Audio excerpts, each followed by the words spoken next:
નમસ્કાર વિદ્યાર્થી મિત્રો, આપની યુટ્યુબ ચેનલ MK એજ્યુકેશનમાં આપનું હાર્દિક સ્વાગત છે। આજે હું આવી ગઈ છું દ્વિતીય સત્રાંત પરીક્ષા 2026 ધોરણ 4 વિષય ગુજરાતીનું પેપર સોલ્યુશન લઈને। તો ચાલો આપણે પેપર સોલ્યુશન કરીએ। પ્રશ્ન 1, આપેલ વાક્યોમાં શબ્દો વચ્ચે યોગ્ય જગ્યા રાખી અર્થપૂર્ણ વાક્ય બનાવો। તો અહીં તમે જોઈ શકો છો કે જે શબ્દો છે તેની વચ્ચે જગ્યા રાખ્યા વગર ભેગા તમને આપવામાં આવ્યા છે। તો ત્યાં તમારે વચ્ચે જગ્યા રાખીને તેને અર્થપૂર્ણ વાક્ય બનાવવાનું છે।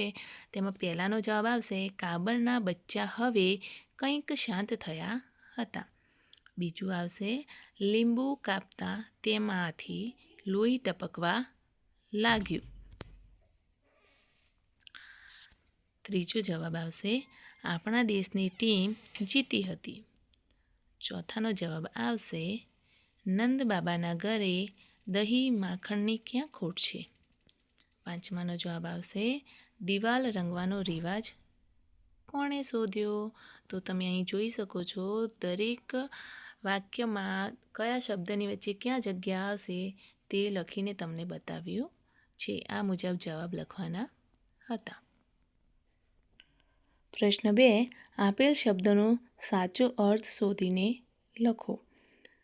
તેમાં આપણે જે શબ્દ આપેલો છે તેમાં સમાનાર્થી શબ્દ શોધીને લખવાનો છે। તક એટલે તેનો જવાબ આવશે લાગ। બીજું છે આવડત એટલે કુશળતા। હુલ્લાસ એટલે આનંદ। સહસ્ત્ર એટલે 1000। અને પાંચમું છે ભેરું એટલે સાથી થાય। પ્રશ્ન 3, આપેલ વાર્તા વાંચી યોગ્ય વિકલ્પ સામે કૌંસમાં ખરાની નિશાની કરો। મારા દાદીમાં અમને રોજ એક વાર્તા કહેતા, એમને ઘણી વાર્તાઓ મોઢે હતી। દાદીમાં પરવારીને સૂવા આવે ત્યારે હું ને સરિતા તૈયાર જ હોઈએ। દાદી વાર્તા કહો। દાદીમાં રાક્ષસની વાત કહે, પરીની વાત કહે, રાજકુમારીની વાત કહે, અલાદીનની વાર્તા કહે અને 32 પુતળીની વાર્તા કહે। સરિતા કહે, બા, તમારી પાસે વાર્તાની ફેક્ટરી છે? દાદી હસીને કહે, ના, પણ મને મારી નાની બહુ જ વાર્તાઓ કહેતા, મેં એ બધી યાદ રાખી લીધી। એ વાર્તાઓ તમને સંભળાવું છું। હું કહેતો, દાદી, તમે જાદુગર છો, જાદુગર, વાર્તાના જાદુગર। હવે આમાંથી આપેલા પ્રશ્નોના જવાબ આપણે જોઈએ। 1, દાદીમાનો રોજનો ક્રમ શો હતો? તો તેનો જવાબ આવશે વાર્તા કહેવાનો। 2, દાદીમાં કોની વાર્તા ન કહેતા? તો દાદીમાં ભૂતની વાર્તા નહોતા કહેતા, પરીની, અલાદીનની, રાક્ષસની વાર્તા કહેતા હતા। 3, દાદીને આટલી બધી વાર્તાઓ કેમ આવડતી હતી? તો તેનો જવાબ છે તેમણે નાની પાસેથી સાંભળેલી વાર્તાઓ યાદ રાખી હતી। પ્રશ્ન 4, દાદી પાસે વાર્તાની ફેક્ટરી છે એવું કેમ લાગે છે? તો તેનો જવાબ છે તે રોજ નવી વાર્તા કહેતા। 5, દાદીને વાર્તાના જાદુગર કોને કહેતું હતું? તો સરિતાનો ભાઈ।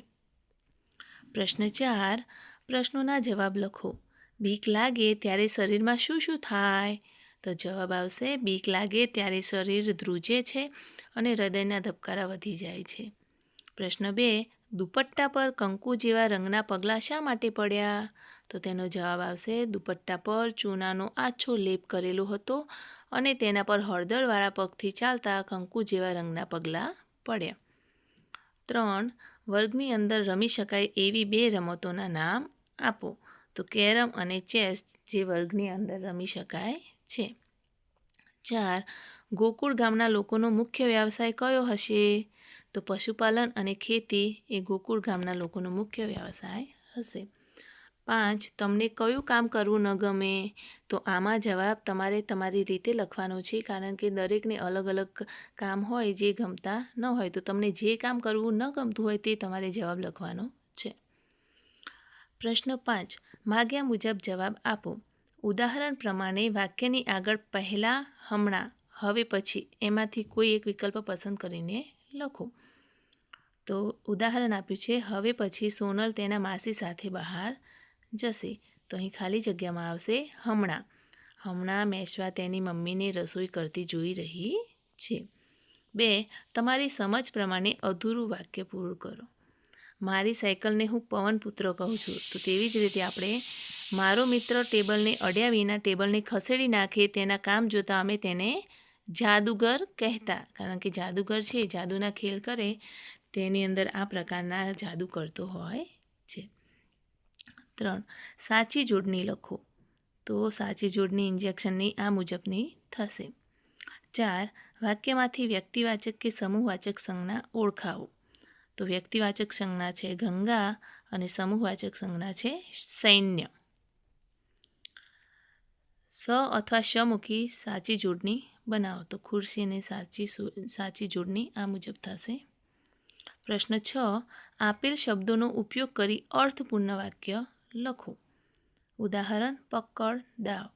તો વાક્ય રિસેસમાં અમે પકડદાવ રમીએ છીએ. તેવી રીતે આપણે જોઈએ તો પહેલો શબ્દ છે અજબ ગજબ. તો તેનું વાક્ય થશે મેળામાં અજબ ગજબના ખેલ જોયા. દાદીમાં અમને અજબ ગજબની વાર્તા કહેતા હતા. આવી રીતે તમે અલગ અલગ વાક્યો પણ બનાવી શકો છો. અહીં ઉદાહરણ રૂપ મેં આપેલા છે. 2. અણીદાર. તો પેન્સિલની અણી ખૂબ જ અણીદાર છે. 3. પેન્સિલ. હું હંમેશા પેન્સિલથી ચિત્ર દોરું છું. 4. કબડ્ડી. રિસેસમાં છોકરાઓ કબડ્ડી રમે છે. 4. 5. અહીંયા 5 આવશે, છાપવામાં મિસ્ટેક થયેલી છે. સમડી. તો આકાશમાં સમડી ઊંચે ઉડી રહી છે. પ્રશ્ન 7. કોઈ પણ એક વિષય પર 5-7 વાક્યો લખો. તો તેમાં 2 છે મારો પ્રિય તહેવાર અને મારી શાળા.